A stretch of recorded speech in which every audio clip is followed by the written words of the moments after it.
The next thing I want to talk about are the items. Inspired by Mario Kart in some fashion, items will appear out of thin air, which can range from a Pokeball, a hammer, beam sword, ray gun, and of course, the iconic home run bat that makes the iconic sound of Smash Brothers. There are even some items like the Star, Maximum Tomato, and Heart Container, which can benefit you a chance to survive, and all they can be contained in a capsule or crate. Take my word, don't throw them close to your opponent because you never know, there may be a bomb inside. Just chuck them from a safe distance. Since we got the gameplay covered, how about we talk about the modes in Smash 64? We got one player and versus mode. Start with one player mode. This is the mode that most single players will choose between the two. This mode is more of arcade mode. Pick a character, beat up some fighters, do a bonus round, then beat up more fighters, do another bonus stage, beat up even more fighters, then beat the crap out of Meta Mario, race to the finish, beat up some ugly polygon team, and then ending the battle with Master Hand. It's a great mode by concept, and I do like how each character have their own board platform and break the target stages. These modes not only test your skill, but they also serve as a tutorial on how to use that character effectively. I say it's a great mode concept wise, but the execution leaves a lot to be desired, unfortunately, at least in terms of variety, because future Smash games will add in random elements to classic mode. It's always the same playthrough no matter what character you're playing. Your first battle is always going to be against Link, then you fight Giant Donkey Kong in the middle, then you fight Metal Mario, and boom, Master Hand.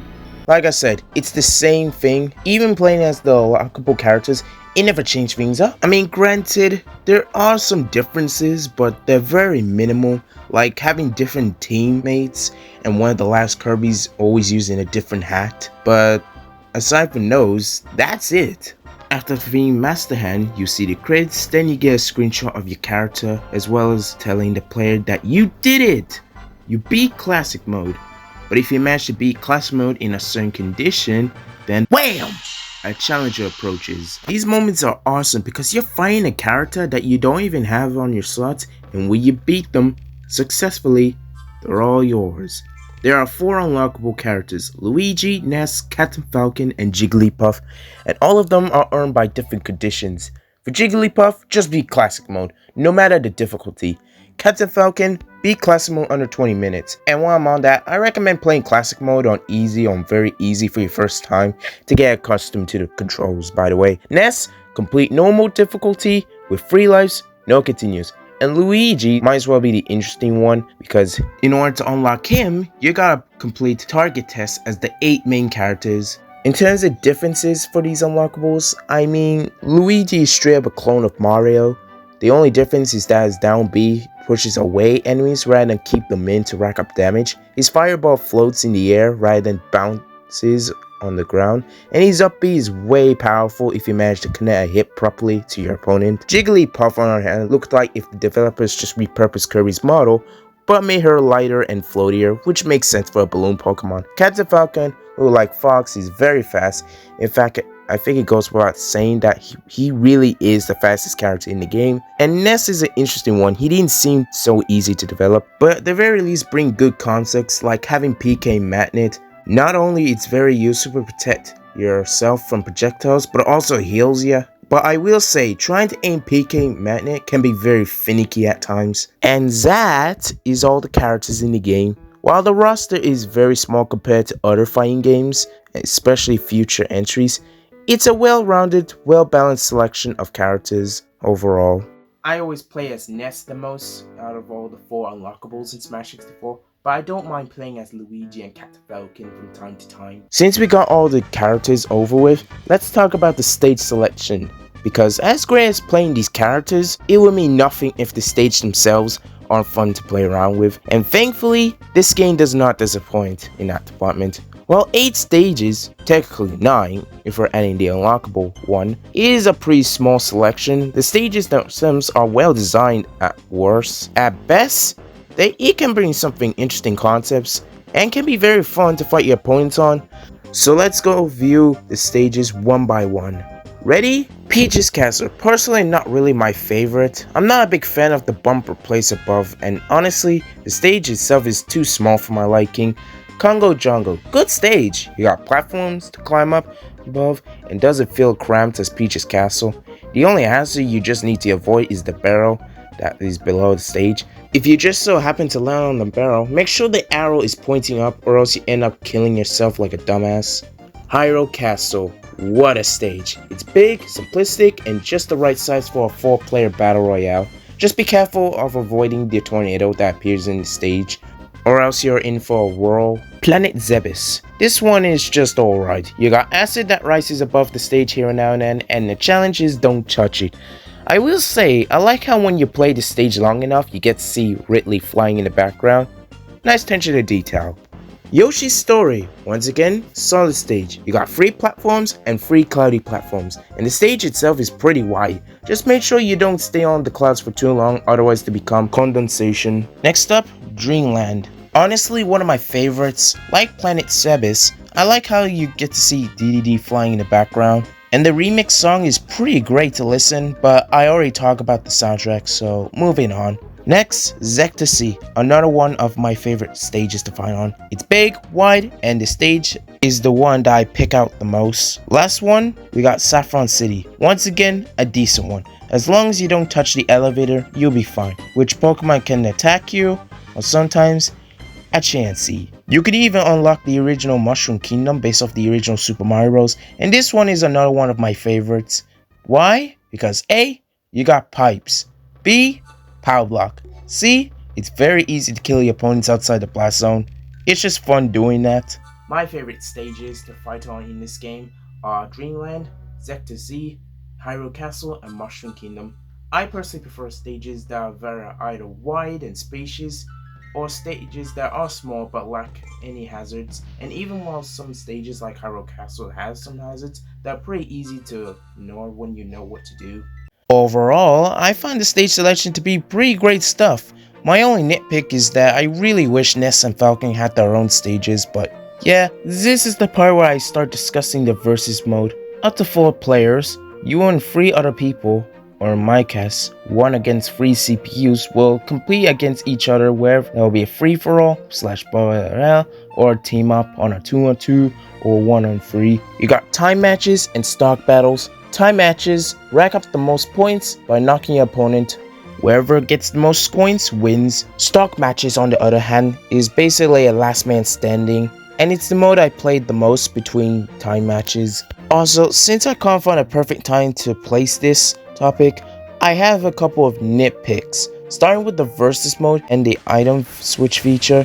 For starters, you know how every Smash game since Melee you could turn off items from the get-go? That's not a thing in Smash 64. You have to unlock that feature, which makes no sense to me. The same thing with the sound test, which also makes no sense, but personally never bothers me because it's very easy to unlock. I mean, all you gotta do is board the platform 12 times, alright? You have to play 100 versus matches, which, yeah, honestly, that sounds very tedious to do, and it is. Another nitpick I have with the stages is that stages like the Final Destination, Battlefield, as well as the Meta Crystal stage are not playable in versus mode. They're only exclusive in the single player mode, which is pretty lame if you ask me, because these stages could have been great to fight on. Honestly, these stages could have been unlockables just like Mushroom Kingdom. Because of that, the only way you're gonna play these stages is either hack the game or mod the game. If you go on to the data selection, you get to see these characters' bios. I think this is a great concept that allows the player to learn each character's history up to that point of time. However, some of the choices of the games they pick are kinda strange. Like Mario, for example, you got Super Mario Bros, which makes sense, Super Mario Kart, which is alright, and Mario Kart 64. Why 2 Mario Kart games, Nintendo? Would it make more sense to include Super Mario World or 64? I don't mind if we're going for the whole 1 game per console selection. Until I discovered they didn't even bother going with that same philosophy with Kirby, you lazy bastards. And do I even have to mention that Pikachu's bio is basically just a copy and paste of the Pokédex? I mean, that would be fine if the other Pokemon, Jigglypuff, didn't have her own original bio. One final nitpick, and it's a positive one by the way, is like I like how all the character selection, the 8 main characters at least, every character is set up in a chronological order. Watch that? You don't see it? Well, look at it now. Now, as far as I've been praising Smash 64 and all of those complaints that I just mentioned are just nitpicks, I'll be glad to share actual criticisms with you guys. I already mentioned how blocky and poorly aged the character models are, as well as the lack of variety in classic mode. I didn't talk about the gameplay problems, more specifically the controls. Now I want to state it clear that Smash 64 is still a playable game, it's just not as good as its successor in terms of control. In any words, it's good, but not great. When people describe the controls of Smash Bros. 64, the most used words that people describe, from what I can tell, are slow and clunky. And I can see new veterans or players who haven't played this game for a long time going into Smash 64 will cause some adjustment. With that said, I can definitely agree that it is slow, but clunky on the other hand is not the word I would personally use to describe the controls in the game. To me, it's slow and floaty. It's difficult to explain how the controls feel because you have to play the game yourself to understand where people are coming from. I say slow because I agree that Smash Bros, or at the very least this entry, ain't your fast-paced fighting game like many others. Floaty is another word I would use to describe the controls. Every character feels very light as they have no weight, and again, you have to play the game yourself to understand what I'm talking about. Play any Smash game like Smash 4 or Ultimate and then come back to this entry and you can see where I'm coming from. With that said, one of the biggest problems of Smash 64 to me, and maybe it's because I'm just spoiled by future entries, is that once you unlock everything, there's really not much to do for the single player.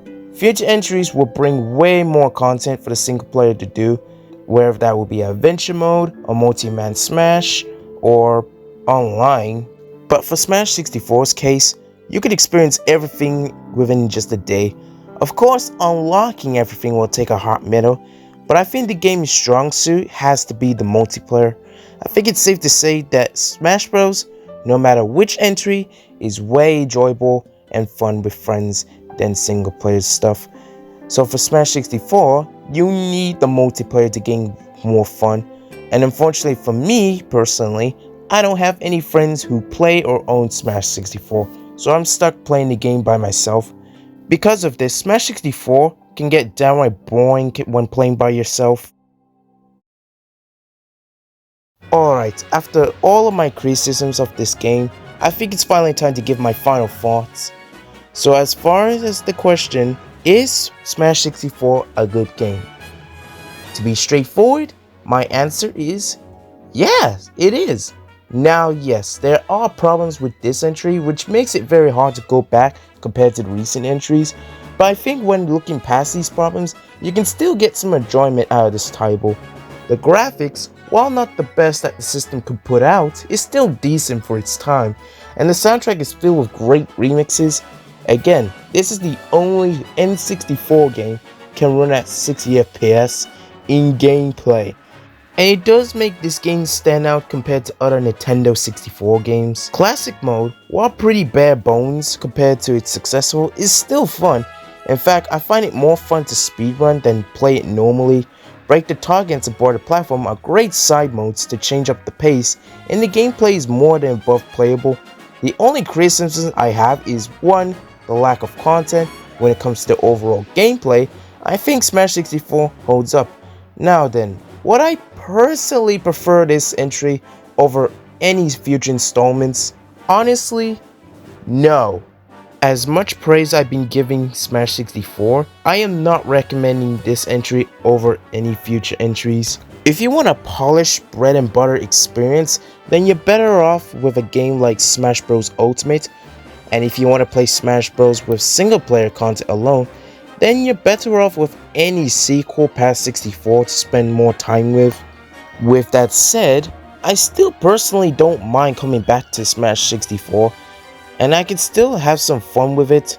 I mean, yes, admittedly, I do prefer other entries like Melee and Smash 4 on Wii U. In fact, the improvements that those games made is more reason why Smash 64 gets played less and less, not just by me but other fans of this franchise.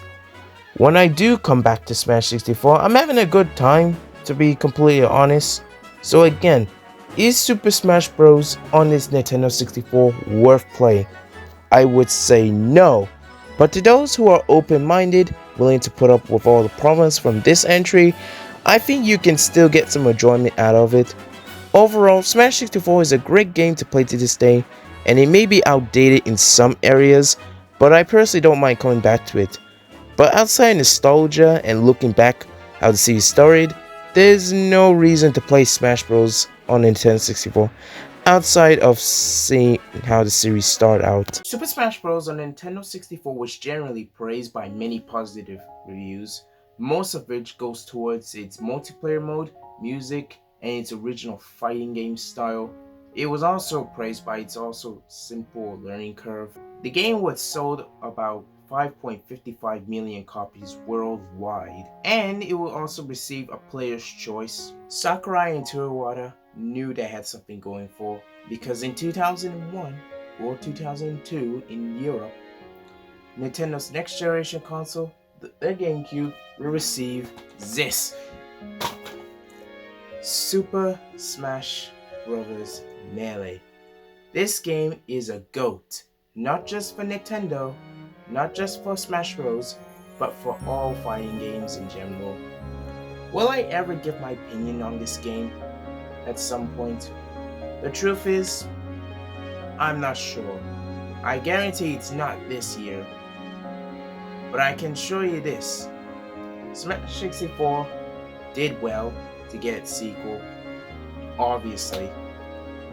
And in fact, if people to this day still like this game, in general and competitively, how wrong can that game go? Because Super Smash Bros. As a franchise at the time has nowhere else to go but onwards and upwards. I personally like Super Smash Bros. On Nintendo 64, and I'm sure I can going to play that game at least once a year, even though I prefer some of its sequels.